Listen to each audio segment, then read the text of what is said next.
You are listening to the Enormocast. In the past, the likelihood of me climbing with a full-on restrictive rain layer was about the same as me taking up yoga to improve my climbing. And let's just say, my chakras remain woefully disjointed. Instead, I usually just toss in a scant little thing that looks waterproofish, might be slightly water resistant, but in a downpour becomes a clingy death cocoon that will suck the life out of you faster than watching a 10-year-old pad sniffer send your project after wolfing down a corn dog and a value pack of Skittles. But Black Diamond has the antidote for the stiff and crinkly rain layer, their new Stretch Rainwear. Stretchy, breathable, and waterproof. How do they do that? For all I know, it's coated in the tears of dejected sport climbers. The fully featured Stormline shell and the zippier Fine Line both are made for climbing with gusseted pits, helmet-ready hoods, and they pack into a carabiner-ready pocket to clip to your harness and forget about until that first cold drop slaps your forehead. Check out the entire line of Stretch Rainwear at blackdiamondequipment.com, or better yet, make sure it fits by trying it on at your favorite local shop.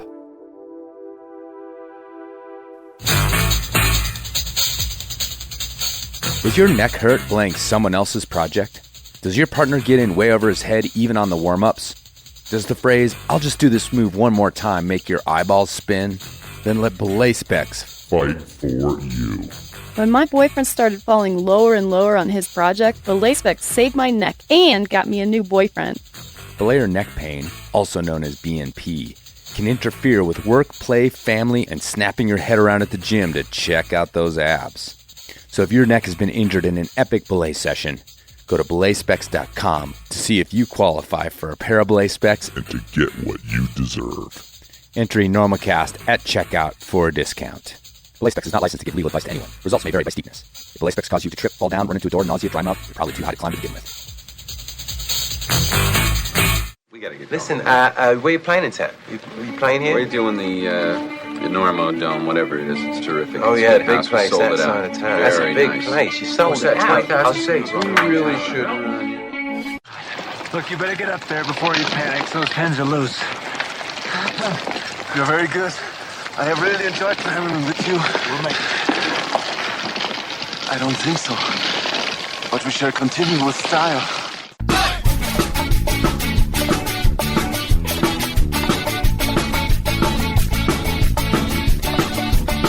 Good weather, bad weather. Now or later, anytime for climbing. Today's show is brought to you by Black Diamond Equipment, with support from Maxim Ropes. And the fine folks at La Sportiva. And don't forget our charter sponsor, Bonfire Coffee. Go to bonfirecoffee.com and enter Enormo at checkout for a discount on great coffee and to support the Enormocast. And now back to the show.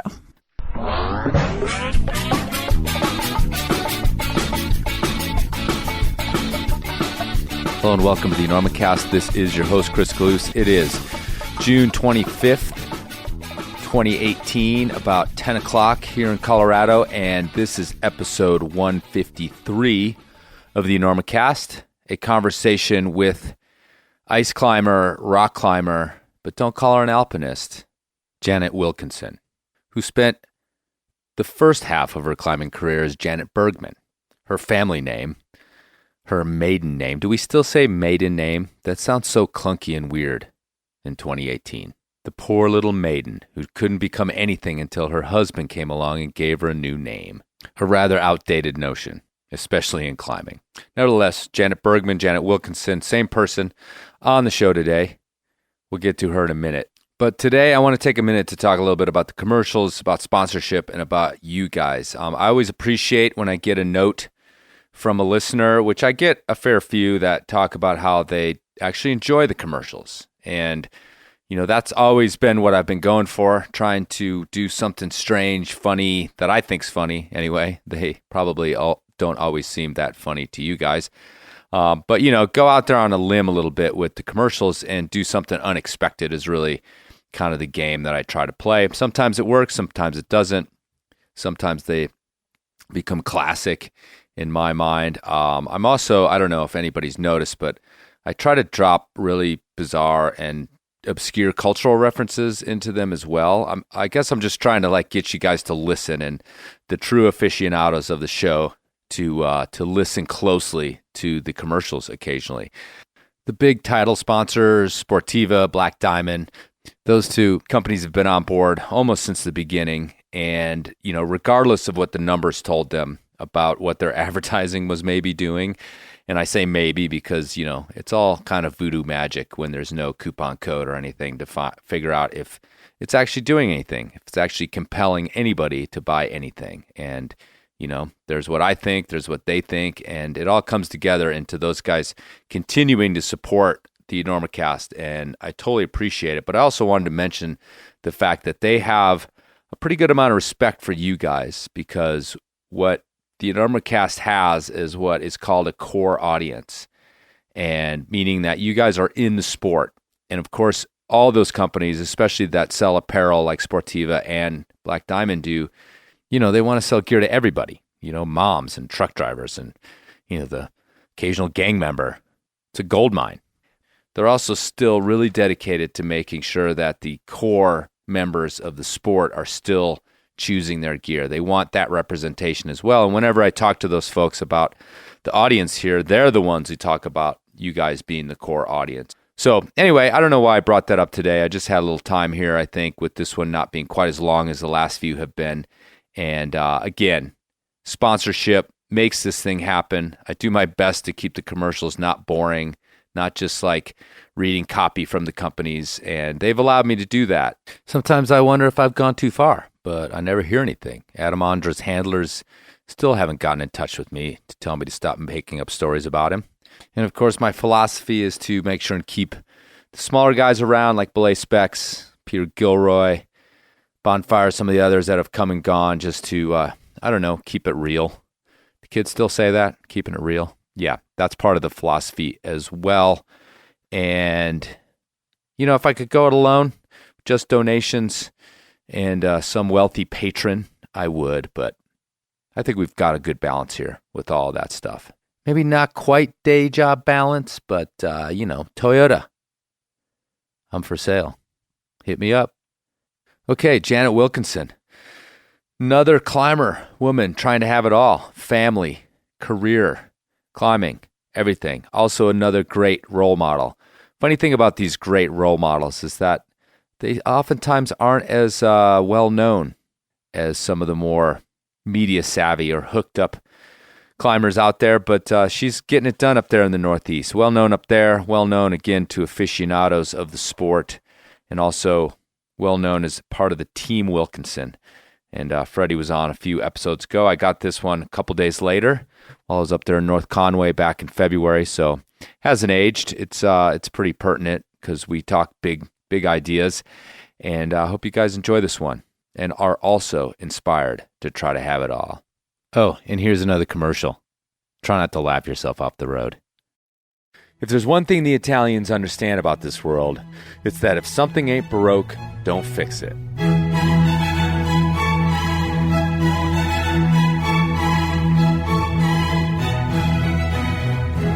And that's why Sportiva has faithfully kept its tried and true venerable classics in the line. The Mira, the Solution, and the Testarossa still outperform the latest flash-in-the-pan shoes out there. And they're also still built in a European monastery by silent septuagenarian craftsmen who may or may not be lawfully entitled to 6 smoke breaks a day. So when it comes to shoe performance, what's it going to be, the latest or the greatest? Personally, I'll go with the greatest every time. So check out both the latest and the greatest at Sportiva.com or your favorite local shop. Sportiva is a proud sponsor of the Enormocast. I was doing my 5 minutes, my patented 5 minutes of research. Although it went deeper with you once you told me what your family name was. Your name changed. When did you get married? I got married in 2001, and then changed my name in 2003. Oh, okay. So, all right. So pretty recently. Okay. Yeah. So so it hadn't. So there's two of you out there on the internet when Googling you. And, we went back to an article, which we can discuss a little bit later if you're into it.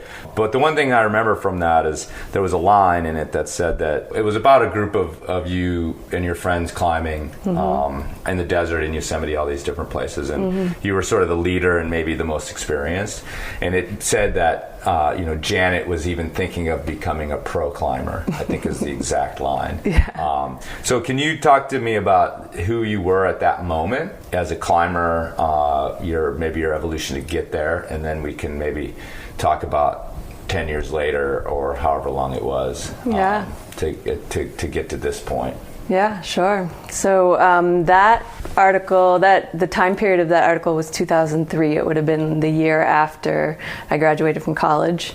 I had skipped lots of classes during college to come climbing in North Conway and met lots of fun people and just kind of fell deep into the climbing lifestyle and the movement of the sport.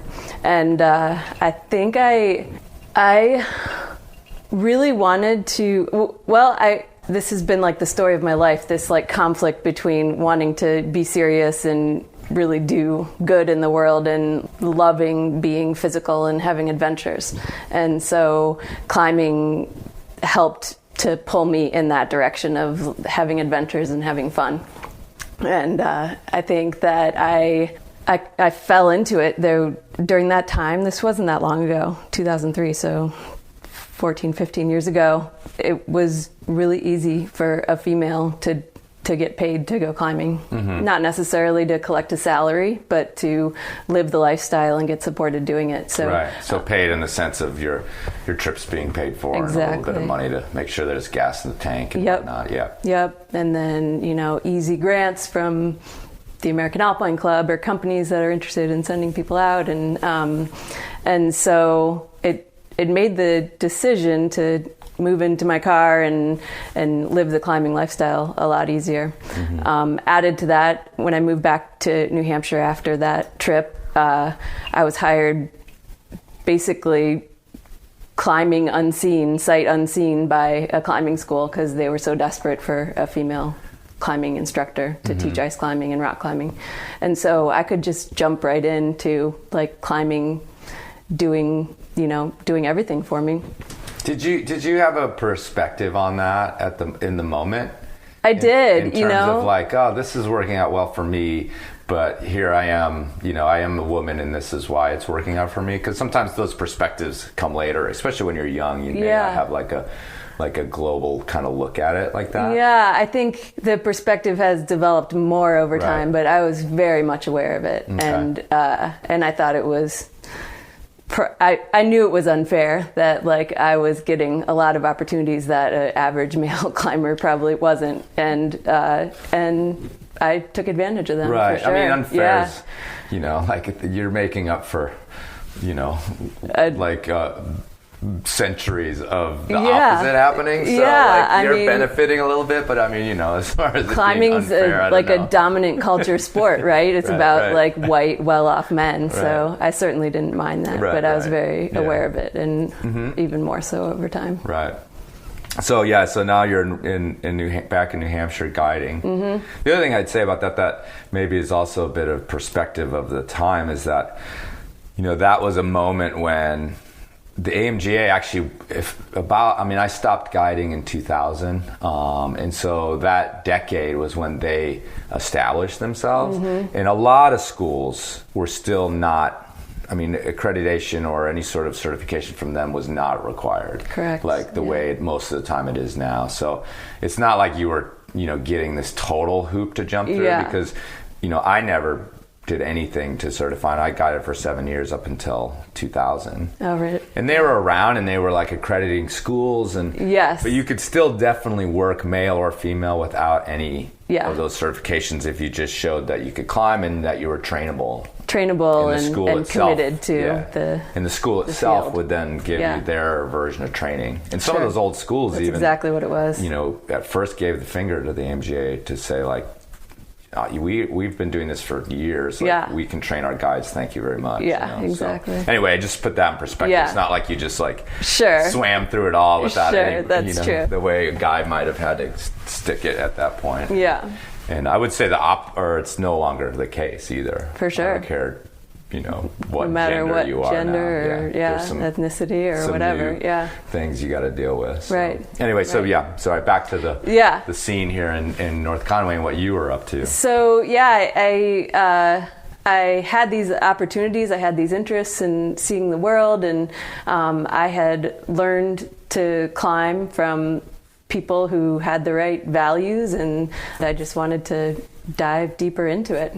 And so I did end up a semi-pro athlete. I don't think I was ever fully on board with it being 100% of what I did, but it was really fun to get into the cycle of like a couple expeditions every year and trying to train and climb as hard as I could, and it was really fun to dabble in that for about a decade, from my 20s into my early 30s. So you, what you just said reminded me of something that Heidi Wirtz said, and that you said something about the right values, which I'm kind of want to get into with you. Mm-hmm. But also, and I can kind of imagine what some of those are, especially, knowing the reputation and vibe up here in New England about climbing. And do you think that those values then maybe were part of the reason you didn't, really go for that, like, I'm going to promote myself, become this true professional athlete? Because Heidi came from Crested Butte, mm-hmm. which is basically like our climbing version of one of these little communities up here in Colorado. Like, it's definitely staunch in the tradition, and in a lot of ways, she had to kind of like go against this grain she'd been taught to mm-hmm. become a North Face athlete and self-promoted. And though she said that her community was proud of her, they also gave her a ton of shit about it just in passing. Did that play into that at all, in terms of like, oh, now I'm here? And to push into professional climbing means you have to really start basically talking about yourself all the time, mm-hmm. Yeah, I think it's a reason I chose to live here is that humble, do it, don't say it kind of attitude, and so it was certainly a struggle as I headed down that path of as we just talked about, needing to promote yourself and tell your stories and share your photos and document your trips. It became harder and harder to like really love doing that as it came at odds with the reasons I like to live here. So tell me a little bit about those values when you said this community was teaching you what you called the right values. So some of them would be the value of inclusion. I think that this community particularly has many generations of climbers and climbers at all levels, and I was welcomed in as an amateur. Like, one of my first mentors was Tim Kemple, and he just dragged me along and he encouraged me on my first scary trad leads and helped me break through as a boulderer, and I was nothing special really, but just a fun friend who we'd party together every weekend in college too, and similarly up here in North Conway, like the multi sport climbers who went mountaineering and ice climbing and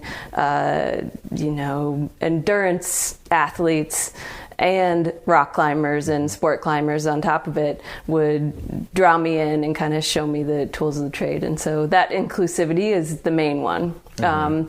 And the lack of competitiveness. I'm actually by nature a very competitive person. I grew up competitive horseback riding, and that the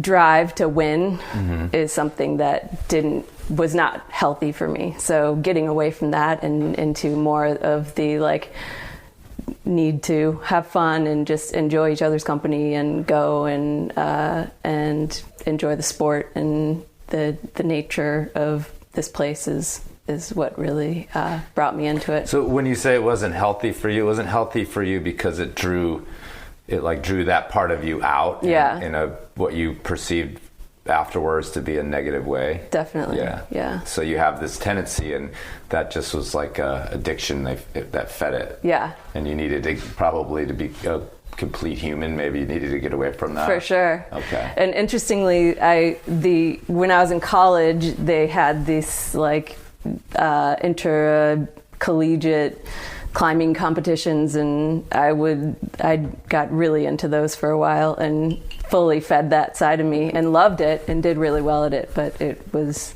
I felt myself getting pulled in that direction that I just didn't like myself there. So okay, so I can use my physical and analytical capacities in climbing in a way that is not unhealthy for myself. Not necessarily of use to the world. That's a whole nother story. But but it's been a much better way for me to have those outlets that I like. Yeah, it's interesting you say that, because it does make me think about. I mean, I know a lot of people who reject the competition side of climbing, like literally aren't interested in doing it, or are interested in it at all. But at the same time, I've always talked about how like there's still this either underlying competition between people in climbing, or it becomes this sometimes healthy competition with yourself, where you're disappointed in yourself at times in a way that's really negative and really counterproductive, and it's almost like you have these battles going on inside anyway. But I mean, I think people like me just will always have those battles going on inside. Well, it's better for having friends, though, if it's internal. Exactly. So, exactly. If nobody knows it's going on, it's fine, And there's plenty of places in climbing where it's going on overtly as well. But it's funny. One other thing is, like, I keep hearing Tim Kemple, and I need to talk to Tim someday. But I mean, you guys could have like a convention of people he's like helped out in climbing. I know. It's insane. It's like really what he does. insane. Like he's I don't think anyone would describe him as like a charitable guy necessarily. He's like hardcore businessman, but he is a connector and a networker, and he understands people, and he introduced me to my best friend, and he's like helped me solidify my love of climbing, and I give him a lot of credit, and I'll forever be grateful for it. So, yeah. Back to this article, which is, it was actually really, it was called what? Babes on Belay. Babes on Belay. And it was 2004 or so, Outside Magazine. Yeah. And when I was researching today, and we had a little text back and forth about it, I was like, I remember this article. And then I think my next text was like, wow, this really is awkward now. You read it in like 2018. Yeah. I mean, the gist of it was these women, breaking free of boyfriends and male influence. And so I can imagine that, the author or whatever was thought it was like this real positive women message. And I think it's also difficult to read it now with the same perspective, even 12 years later or 15 years later, whatever. Yeah. Because it just feels like it's so clunky in terms of how you guys were portrayed. Because it's still this underlying message of like, most women don't, and most women can't, and most, and you guys were like, rah, rah, rah. Totally. And it's just so normal now that it just seems strange. But then I started to think about it, and it's like, in the trad world anyway, and then moving into alpinism, it actually was really unusual to see a group of women, just women, out on these long road trips together. Being a guy, we are on the lookout for these sorts of things, And I always joke, like in Indian Creek where you walk around the camping loop, it's almost like guys will meet you out in front of the campsite, just to keep you away, because you feel like you're on the prowl. And that's just the reality of it. Like, men have always wished there were more women in climbing. But anyways, so have women. Yeah, exactly. It's the whole thing. So let me ask you about that trip, though, aside from that article and its sort of portrayal of you guys. You said you climbed here a lot in college, and then that seems to be this like, regardless of the article being written about it, this kind of very important trip maybe in your evolution. Am I reading into that? Or, I mean, you went out and did some rad stuff, but then you came back, Yeah. I mean, it was, I think the article portrays it as a little more of a turning point than it was for maybe us. Yeah. Imagine you mean a journalist kind of found more in it than was actually there, but sorry. It was like, what I will say is it was like the time after college when everyone's like deciding, like, do I go traditional and like get a 5-day 40 and like do what my parents want me to do, or can I like give this other lifestyle a try? So I think that's where like all of us were in that moment, because we were all the same age, all of the women who were in that story. And I think Liz, the author, probably was attracted to me as a character because I was pretty decided on trying out that lifestyle for however long it worked for me, basically. While, the other women were maybe undecided or had other plans. And it was Anne and Shayna, you, and there was 4 of them. Sarah Garlick. Oh, Sarah Garlick. Yeah. Well, it's rad. I mean, all of those people are still... They're still my closest friends and like... And banging it out as climbers. And doing amazing things, yeah. I mean, among other things. For sure, yeah. And have, some name in the community. Totally. So that's pretty wild. Yeah. Yeah. No, we're all lifers, and so she got that right in picking the characters, I guess. Yeah, totally. So there was a point at which you seem like, primarily focused on rock climbing. And obviously if you're up here, you just have to go out and climb cold things as well. But so when can you talk about a switch into alpinism? Yeah. Because the Wilkinson side of the internet search is all about that. Yeah. And it's funny. Which is, again, like you said, post 2003 is when your name changed. And yeah. So talk a little bit about switching into that and how natural that was and what your new motivations were in that realm. Yeah. So a little bit longer story involves Sarah Garlick, who was in that article, and that trip was like preparing us for our first alpine expedition to Peru to climb La Esfinge, and it went really well. It's an alpine rock climb. It's like a 1-day, 5-9, 5-10 climb, and that really the regular route on La Esfinge is, and it's way up there, so it's like weeks to get up into the mountains and prepare for it. But what altitude? It's like it tops out really high too, doesn't it? Pretty high, like 19,000, 20,000 feet, I think. Yeah, that's pretty high. Maybe 18,000. That'll give you a headache. Yeah, anyway. for sure. And it was interesting, and it was hard, and we both loved it. So that was, and we did it manless, as Miriam Underhill would say, right? And we loved that. And so that was what really got me interested in taking trips for climbing. And so I'm not, and never really have been, an alpinist. I like ice climb and mountaineer to have the skills to be in the mountains, but I'm really an alpine rock climber. Okay. And so my evolution went from like climbing established routes in Patagonia over a few seasons and that trip to Peru to doing first ascents. Okay. But still, all of the first ascents I did were alpine rock climbs, really. Okay. Yeah. I think. And so, I guess it counts still.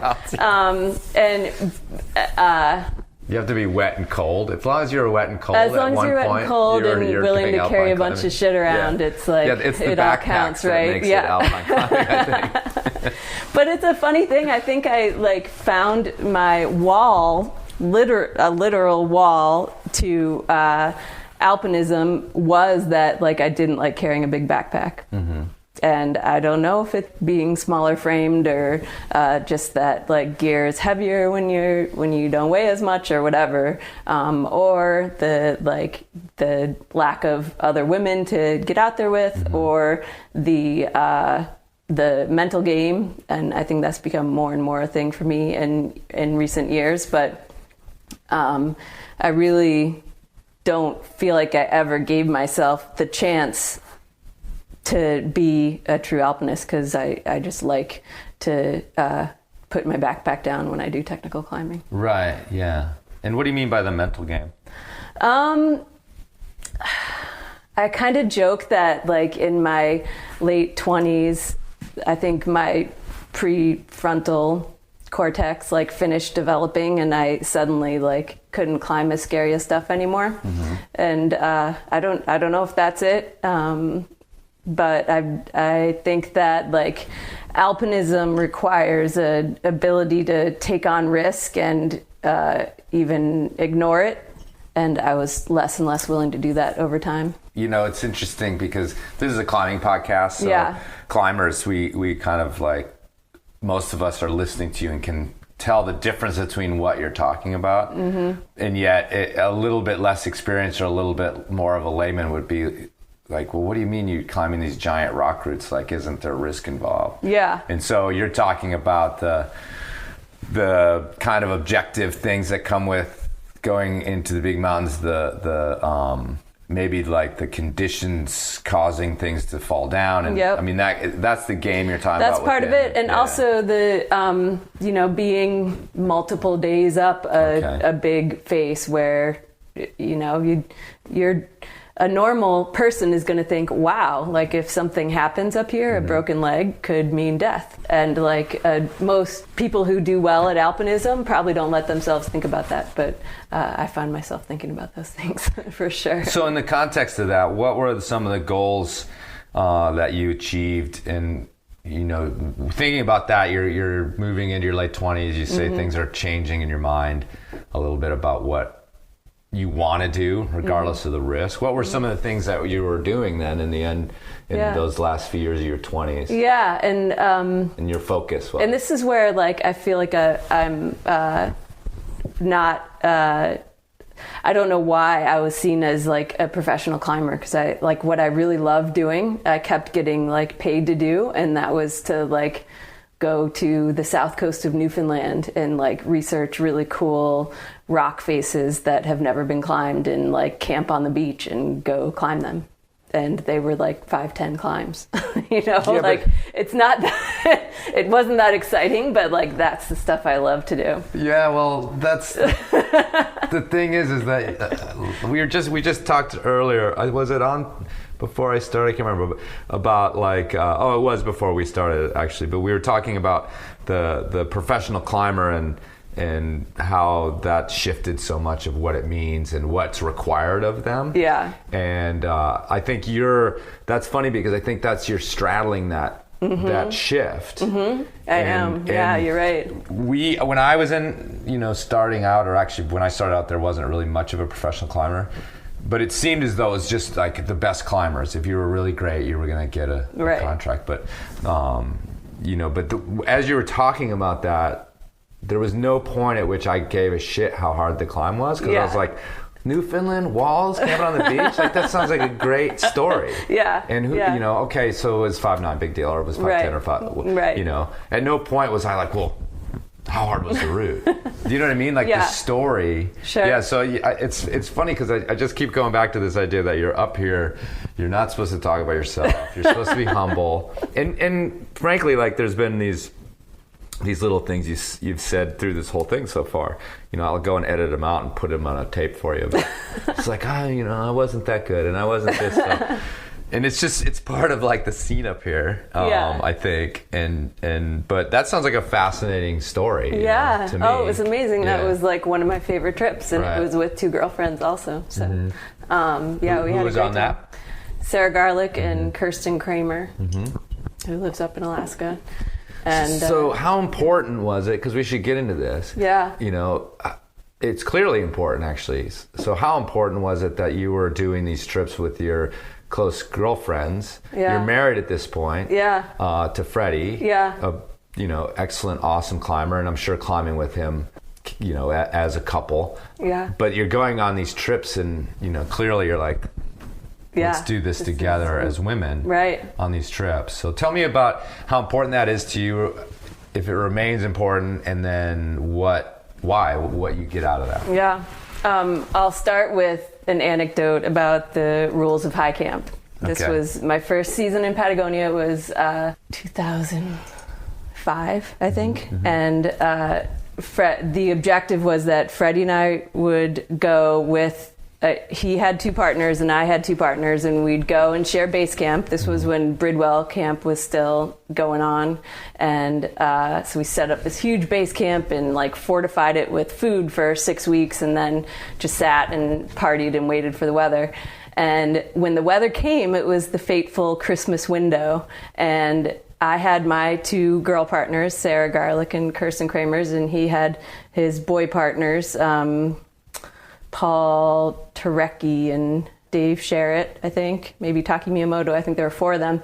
And we got up to camp, and it was kind of blowing. Like the weather system was like blowing out, and the good weather was coming in.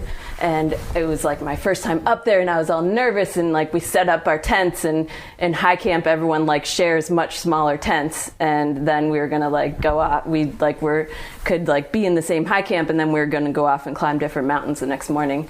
And I was a little nervous and like kind of wanted to lean on Freddie a little bit as my boyfriend at the time. And I like took him aside, and I was like, I'd really like it if we could sleep in a tent tonight together. And he said, like, this is high camp. We sleep with our partners now. Right. And so that was like a good wake up call for me. Like, okay, like there's different relationships that like we all are going to deal with here. And like from then on, we actually like really enjoyed traveling together and finding places where we could like share camps, but like go and do different things. So that's admirable on his part, though, because that's a risky. That was a risky gambit. I think he probably knew me pretty well, but it was risky. You guys weren't married yet. It's just like, I mean, if you guys are, known each other and were very tight at that point, maybe not so much. But, but definitely, I don't know. I think any relationship could be strained by, if it wasn't quite the right time to lay down that law. Being at high camp together, let alone laying down the law like that. Well, that's cool, but it worked out. Yeah, so it worked out, and like throughout my climbing career, like not only do I love climbing with women, but I love planning trips where like we can enjoy the travel and fun part of it, and then can go and do our own thing as well. And Freddie and I have done a lot of climbing together as well, and I really enjoyed that too, and I hope we'll do a lot more of it in the future. But yeah, I think he's like a true traditional alpinist, and I'm more like a day rock climb, big, mountain climber. Right. And so that's okay. Yeah. We can both do that. Yeah, because he mentioned to me that, as far, because I asked him sort of what his strengths are, he thinks, and why like he makes a good partner is a question I ask a lot of people.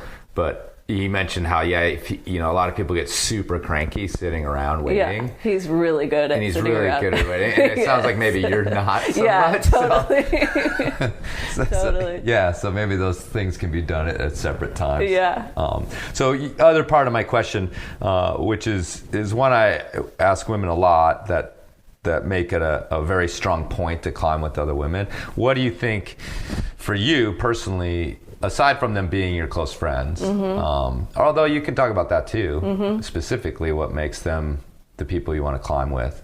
But if you think about it on this issue that is so prevalent in society right now, these gender questions, and it's, it's been on the sort of tip of people's tongues for a few years strongly in climbing. I mean, it has always been there, but it's been, I feel like, lately. So what do you think is the power of it, or the interest of it for you, or the difference? Yeah. And maybe you specifically seek it out sometimes and other times not. Yeah. It's funny. I've thought a lot about this, and I don't think I really have the answer. I know them being good friends of mine is important because I only like to go on trips with people I like really, really like hanging out with. But I also think that there's like generalized characteristics of like sensitivity and like willingness to share with women that is, it just helps women to include each other and succeed together to when both or all of the partners have those characteristics. I think that when I climb with Freddie, for better or worse, like he's a stronger climber and a little less like patient and sensitive to like the right thing to say to me for me to like go and like do that hard lead. whereas like my girlfriends, it like is off the tip of their tongue, like how to challenge me, like use the like to help to encourage me to be competitive, or to encourage me to like just go give it a try or whatever. So for my girl climbing partners, that's just those are the characteristics that they just tend to have that some of my guy partners don't. Do you think there's like you just said that they encourage you to be competitive, this thing that you said you found a little bit maybe negative in your personality? Do you think there's like a validation coming from them when they encourage that part of you? You're maybe allowed to like crack the door open in a way that you would be worried about in other positions? Yeah, I think so. And if Freddie said the same things they said to me, like I wouldn't hear it the same either. Right. So I don't know. Yeah, but that's clouded by him being your significant dynamic, other. Yeah, because of course. I wrote down here on my little notes here, I said no SOs, because this is a completely different realm. But as the Enormocast, I have a couple really good friends that we go on these to climbing festivals with and stuff, like Lander and whatnot, and we always invite guys and girls, but that's our rule. Like you can come, but your husband, wife, girlfriend, boyfriend can't come in our group, because it just like it changes everything. We just, you're going to be a unit, and it'll be us. So if you want to go, we're not going to stop you, and we're going to hang out with you, but you're going to be in your own car and like on your own program. And it's just because it like. And as a guide too, I remember guiding couples, and it's just is like there's something happening. So that is not necessarily gender-based. I think that brings up another thing for sure. I think that it comes back to the friend thing. Like I've been really lucky that my climbing life, I've had lifelong climbing partners. So I've just not had the benefit of experiencing like climbing with a lot of dudes, or like a lot of other women for that matter. Right. So maybe this whole conversation is irrelevant to those issues, because you don't have like a data set. Right. Exactly. Outside of just they happen to be your friends, guy or a girl. Right. Right. So what other goals? We mentioned that, and then we got off on these tangents. So tell me a little bit more. I don't, we tend to not just go down resume, but more in context of the evolution of it as a climber, realizing that pure alpinism, not necessarily your thing. So what were some of the other goals as you kind of ended your 20s and approached to where you are now? Yeah. So like what was I up to as a climber during that time? I did a lot of Yosemite time. I've climbed El Cap a bunch and enjoyed that. I got to do Nose in a Day. That was a really big one, and a surprisingly easy one to do, because I did it big wall style like the week before. And I'd really love to get back to Yosemite and do more time with the like big wall free climbing and speed climbing thing. For expeditions, I went to... done several seasons in Patagonia, nothing in the Argentine side, nothing particularly like huge or notable. I think actually one of my favorite climbs in Patagonia was the Red Pillar on Mermoz with a dude, Zach Schlosar. So that was one of few like mountains I've climbed with someone who wasn't like one of my best friends. Right. Because my partners were all like doing different things that day on that weather window. What's special about that place for you? I mean, I guess it fits your MO. Exactly. Of like, I might have to jump across some snow, but let me rock climb for a bit. Yeah, like low altitude, amazing granite rock climbing. Yeah, it's beautiful spires and a ton of fun. The culture, the Argentine culture is just awesome, and I'd go every winter if I could. And your lifestyle at this point is being supported by, and we're still late 20s? Still late 20s, yeah. You still guiding? I'm guiding a bit, and that would be seasonal. So, ice climbing, mountaineering in the winter, and rock climbing in the summer, traveling in like spring and fall usually. And I supplemented that with working with nonprofit organizations as an independent contractor, doing fundraising work and strategic planning work and stuff like that. And that kind of fed the side of me that like needed to be given back to the world too. So that continues to this day as well. So those were kind of the two things that were earning me money, plus like little mini salaries from sponsors. And then I tried to organize at least one like larger exploratory trip most years from my late 20s to early 30s. So 2 trips to India, to the Karakoram.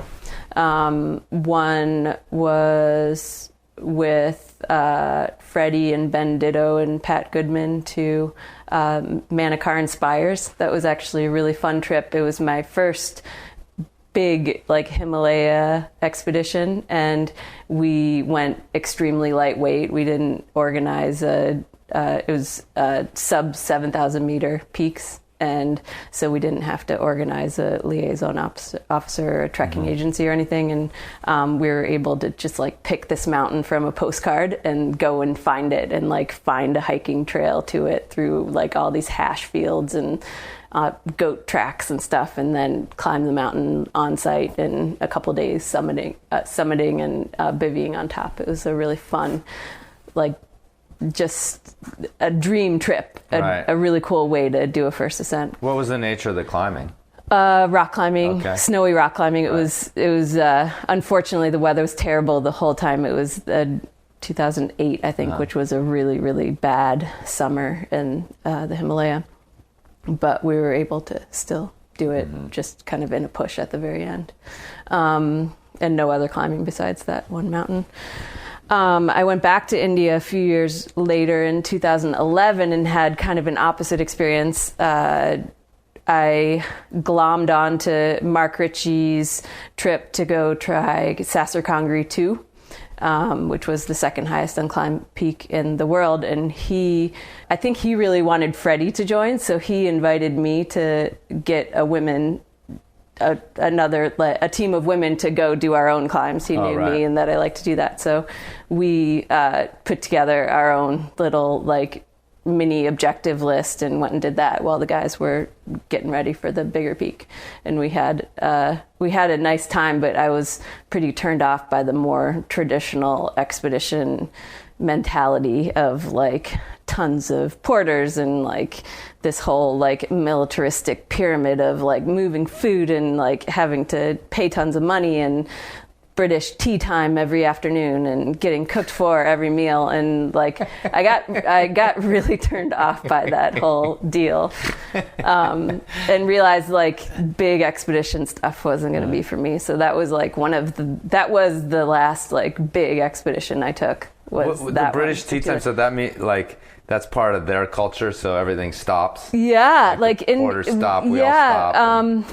Yeah, I particularly remember it just like the trek up the valley. It's like a 5-day, very slow trek up the valley to gain altitude and like not get sick. And they'd be like running days ahead of us and like setting up tents for us. And like you'd have like this like 5-pound backpack on and like just be like looking at wildflowers all day and like arrive in camp at like 3 p.m. and there'd be tea and cookies waiting for you. And it just wasn't my deal. It just didn't. Yeah. It didn't sit well. Yeah. It's like somebody pumping your gas for you. Yeah, exactly. Like, I can take care of this. Exactly.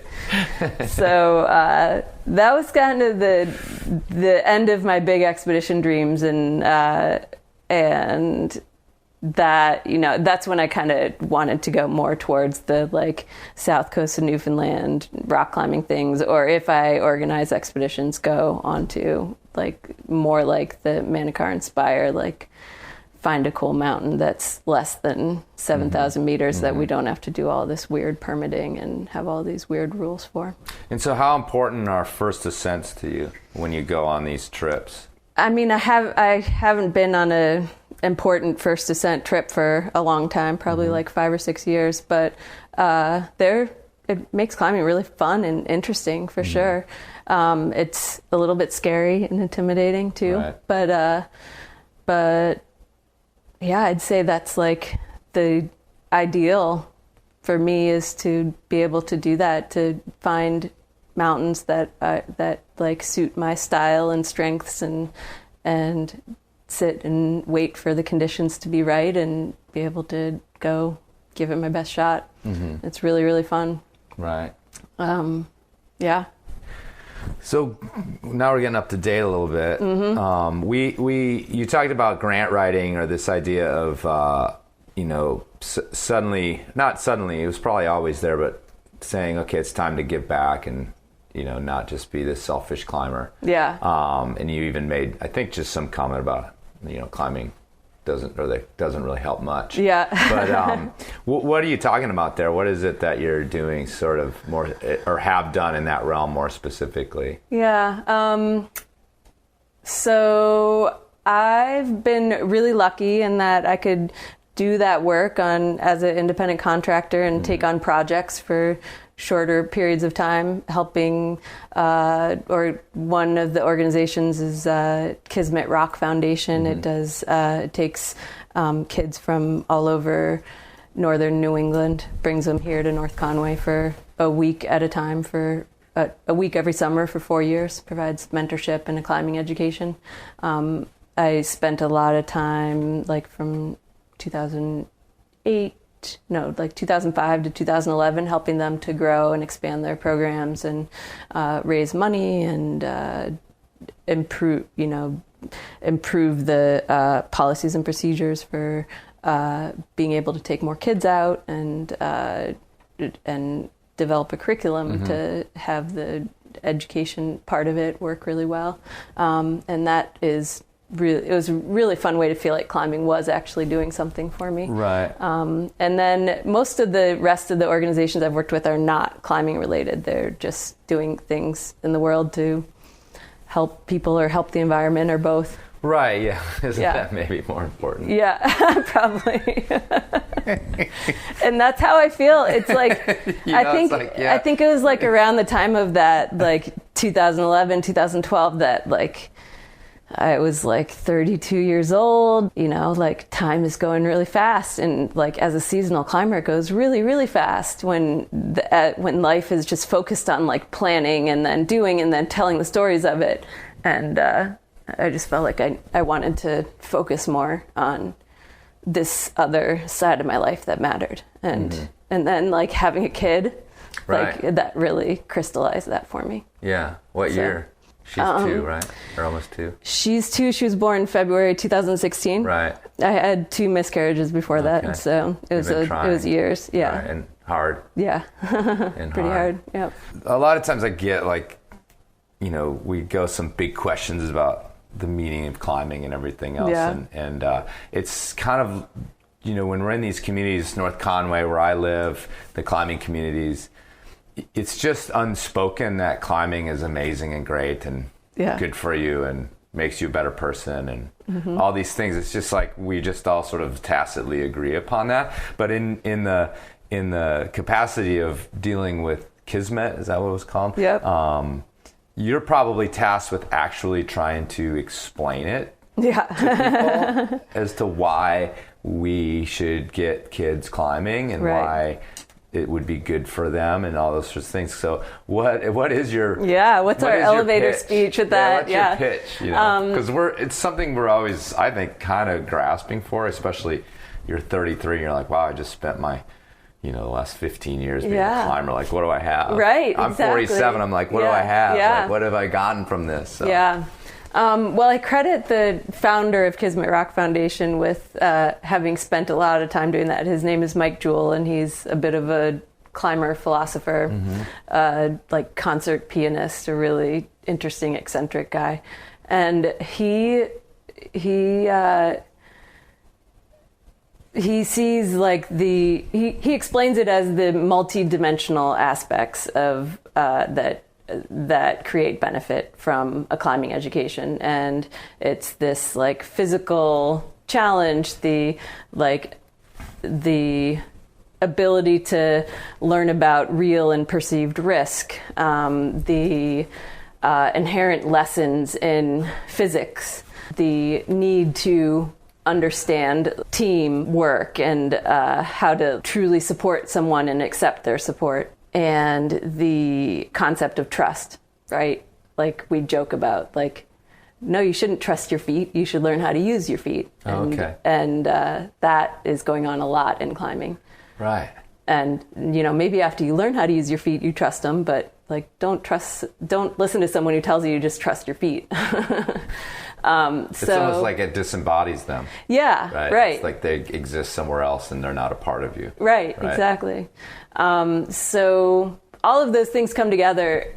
Plus, you add the aspect of group dynamics, living together and being out at the crag and being faced with these raw emotions of fear and like learning to challenge yourself. And it really can be transforming for kids, especially kids who either live in rural New Hampshire and Maine or in urban Boston and Maine and southern New Hampshire and don't get to experience nature. And we don't give the nature part of climbing enough credit either, I don't think. I think we just take it for granted. Yeah. It's like, sure. Yeah, we're nature. Right. But I think it's hard to, that's an interesting idea. You're right, because you're so focused on this specific challenge and the air and the sun and everything else is just there. Yeah. But. Yeah, like some of these kids are like truly intimidated by trees. Right. Yeah. And they have to work through that before learning to like tie in. And I imagine uneven. It's weird to think about, but do they even experience uneven ground to walk over? Right. Right. Kids who have grown up in a city. No. Yeah, it's like stairs and sidewalks. Right. Yeah, that's pretty wild. I again, until you just said that, I was like, wow, there's so much stuff that we just call normal. That if you're 10 years old, 11, 12, and you don't have a lot of money, you may have never left pavement almost, other than some grass in a park or something. Right. Wild. Yeah. So what about, this was your pitch for kids, for these urban kids, what it gives them. What about you? We drew this arc of the last 15 years or whatever, from a competitive, horseback competitor to now. Right. Yeah. What do you, you're an evangelist for it. Yeah, I still am. Do you examine what's changed and it's given you specifically? Yeah, I think the places where, I'm not the strongest climber I've ever been, I still love to push myself and get out whenever I can and have adventures with my friends. But I think where I've found involvement is that community building side of climbing, to like both to keep myself involved through building our gym or serving on the American Alpine Club board or just like being part of our local mountain rescue service here. So the community part is what really will always hold me here. I just really like climbers a lot. And then I just don't like hiking. And I like going out in nature a lot, but like hiking and canoeing aren't that fun and exciting, and like don't make me want to skip work. But like the Enormocast has a term for hiking. What's that? The long approach to nowhere. That's awesome. I love it. Yeah, that's how I feel about it too. And added to that, as a mom now, I was out with Sarah Garlick. She's come up a few times now. She's a mom of 2 young kids, and I have my 2-year-old, and we will go skip work and go, this November we went rock climbing on one of our local crags for a beautiful sunny day, and loved not telling anyone and just being out there. And lots of other mommies have to meet their friends for coffee because they don't have that in common. And Sarah and I have this lifelong thing that we've done that feeds our nostalgia and gives us adventure, and like we have the tools to go and do it. So how could we not, Right. That's pretty cool. So that's all community-based. It still keeps coming back to this luck, if not luck, some type of preordained notion of having met this woman in particular, Sarah, and a couple others that like you just keep coming back to. Totally. And just is interesting how, you know, I was trying to pry all this women climbing together thing out of you, and then it's just like, well, you know, it's these They're women. just my friends. It's like if all the women climbers of the world could come climb with you guys, it would all be solved. Exactly. Like, no problems, right? No problem. But nevertheless, you know, you mentioned that I'm going to do it again. Okay. You mentioned how you had this notion, and you had this when you were, again, dabbling and thinking about being a pro climber when you were 23, 24, that there was this door in, because there was being a shift, I think, in the industry in terms of realizing that, you know, we have to have women representation because, I mean, the cynical part of it is that we're selling all these clothes to women. We're making women's clothes, and we need to have these women representing us. That's like the most basic part of it. Yeah. And maybe there was notions about inclusion and trying to expand for all the good reasons too, right? Right. So you saw this as a way in. That's changed some. What, you know, if you had if you met a woman, a girl, young woman, whatever, on the doorway of those same sort of decisions, how do I become this? How do I shun and, you know, keep those voices that want me to just go 9 to 5 out of my head? Because that's a challenge for so many climbers, you know. There's also just the literal financial challenge of how do I make this all work but still have time to climb. You know, what do you have advice for that person that would be modernized from even the way you looked at it? Or is it just advice for young climbers in general, whether they're guys or girls?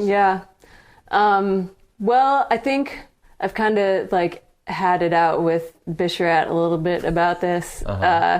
He wrote some blog posts about like women need to do more first ascents if they want to like make their way in the climbing world. I mean, I'm like over exaggerating my summary of it, but I think my advice for women in climbing or anywhere is screw the glass ceiling. Like, we don't need to be the first of anything anymore. Like, this is a time when what matters more is inclusion and doing what really drives you and makes you feel whole. So don't listen to what anyone else is telling you to do. Just live the life that you know is for you.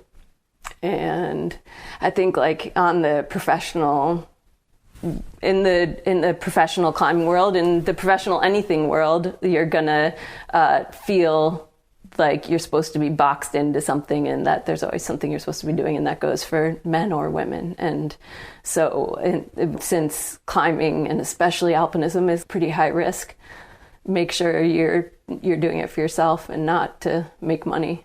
Right. Or renown. Or to get recognition or whatever. And then the last kind of question, because I blasted through it, is a little bit about the choice to have a kid, to have a daughter, as it turned out, a daughter. What do you think about that in terms of how it fits into your evolution as a climber? Because we have a similar aged kids, and you know, it changes a lot, and it's a big decision if you've been living your life trip to trip, or you know. So what about that decision? Could you say about how you've sort of met that decision, made it, and what you're sort of, how you're taking care of it now? Yeah, it's a bit of a work in progress. I think if it isn't obvious from the conversation we've had so far, I'm like somewhat conservative by nature, and being a mom has probably made me more so in a lot of ways. In terms of risk, and just, you know, like I'm pretty content just to like garden and work when I work, and like do little fun things here and there. And I really love climbing for the like adventure and finding that other side of me to really go for it. I don't miss it now, but I think I could. So I think that's why it's a work in progress. I got to find out how to bring that back into my life more. Yeah, well, these first couple of years, it's like, it's not possible to even think about it. It's pretty hard. Yeah. It's pretty hard to just I mean, why would you want to just disappear for a month or a month and a half? So, right. So you say you could see a horizon where, you know, it might start to be for sure a concern to where your mental health and attitudes are starting to suffer without it a little bit. Yeah. And you'll have to address it then. Yeah, for sure. I think, you know, it wouldn't be a total loss to not have climbing. Like, I know I'm super privileged, and I have amazing experiences to look back on. And, you know, if I choose a different direction, it's not the end of the world if I don't go on like expeditions or like year-long road trips. But I do hope that'll be a part of my life still.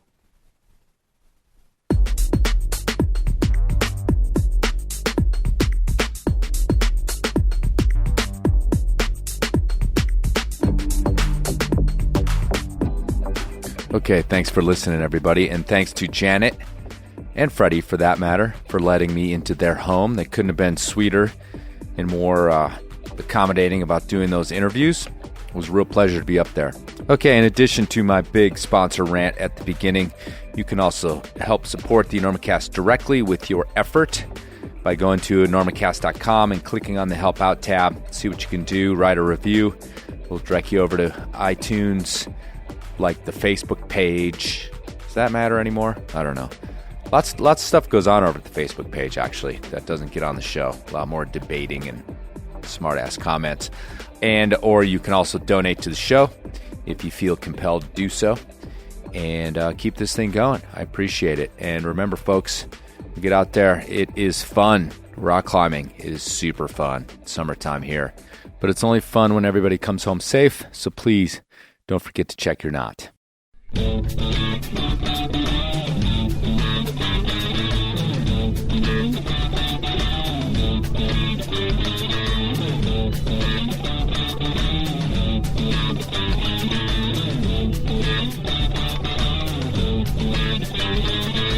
I think that I'll keep loving you way past 65.